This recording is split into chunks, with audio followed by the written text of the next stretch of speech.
नमस्कार, one India Hindi में आपका स्वागत है। भारत चीन सीमा पर तनाव चरम पर पहुंच गया है। अब हिंसक झड़प की खबर आई है। इस हिंसक झड़प में एक अफसर समेत 2 जवान शहीद हो गए हैं। झड़प में चीन के सैनिक भी मारे गए हैं। ये हिंसक झड़प गलवान घाटी की है, जहां लंबे समय से दोनों देशों के सैनिक आमने सामने डटे हैं।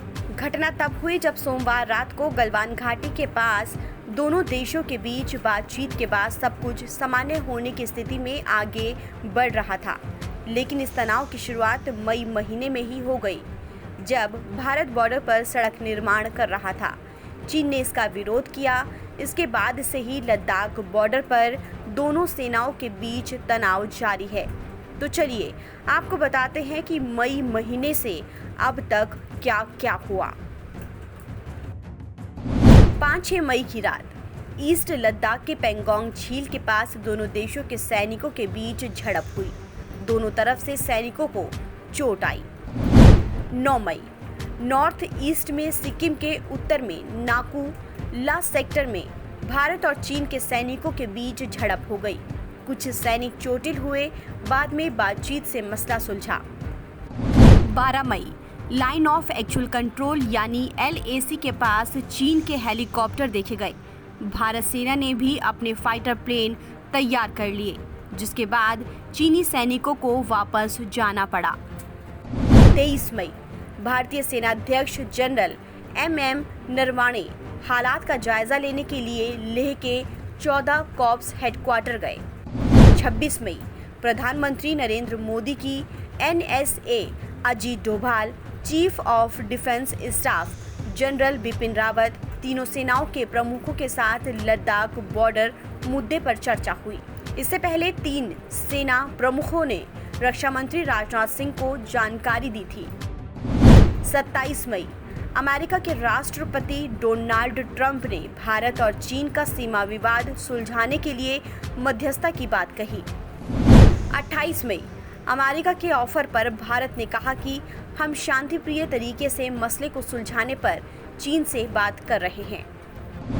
1 जून चीन ने कहा कि बॉर्डर पर हालात स्थिर और कंट्रोल में हैं। चीन के कुछ फाइटर प्लेन पूर्वी लद्दाख से 30-35 किलोमीटर मौजूद थे। मंत्री राजनाथ सिंह ने एक इंटरव्यू में बताया कि पूर्वी लद्दाख में LAC पर चीन सैनिक अच्छी खासी तादाद में मौजूद हैं। उन्होंने ये भी कहा कि हम अपना रुख बदलने वाले नहीं हैं। इसी दिन डिवीजन कमांडर स्तर पर दोनों सेनाओं के शीर्ष अधिकारियों के बीच बैठक हुई, लेकिन कोई नतीजा नहीं निकला। 6 जून लेफ्टिनेंट जनरल हरिंदर सिंह के नेतृत्व में भारतीय सेना ने चीन के मेजर जनरल लियू लिन से मोल्डो में बातचीत की।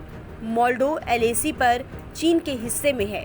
इसके बाद रक्षा मंत्री राजनाथ सिंह ने तीनों सेनाओं के प्रमुख और चीफ ऑफ डिफेंस स्टाफ के साथ एक लंबी बैठक की। 10 जून भारत और चीन के मेजर जनरल रैंक के सेना के अफसरों ने बातचीत की। ये बातचीत सकारात्मक बताई गई।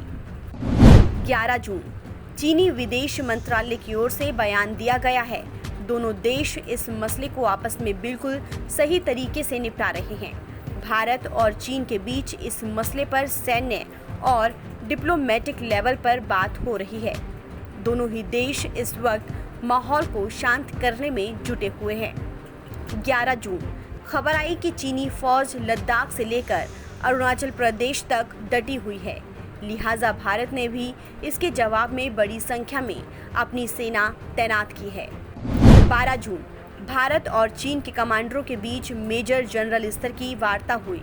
इस दौरान भारत और चीन के बीच लद्दाख के गलवान इलाके के PP-14, PP-15 और 17A में तनाव को कम करने और गतिरोध को खत्म करने पर फोकस किया गया। ये दोनों देशों के बीच सैन्य कमांडरों के मेजर जनरल स्तर की 5 राउंड की वार्ता थी। 13 जून आर्मी चीफ MM नरवाणे ने कहा कि चीन के साथ सीमा पर हालात काबू में हैं। उन्होंने कहा कि चीन और भारत के बीच सैन्य लेवल पर कई स्तर पर बातचीत हो रही है और बातचीत के जरिए हम हर तरह के विवादित मुद्दों को सुलझाने में सक्षम हैं। 14 जून जम्मू वर्चुअल जनसंवाद में रक्षा मंत्री राजनाथ सिंह ने कहा कि चीन के साथ कूटनीतिक और सैन्य स्तर पर वार्ता जारी है और इस मुद्दे पर देश की सरकार लोगों को भरोसा दिलाना चाहती है कि राष्ट्रीय स्वाभिमान को किसी भी कीमत पर झुकने नहीं दिया जाएगा।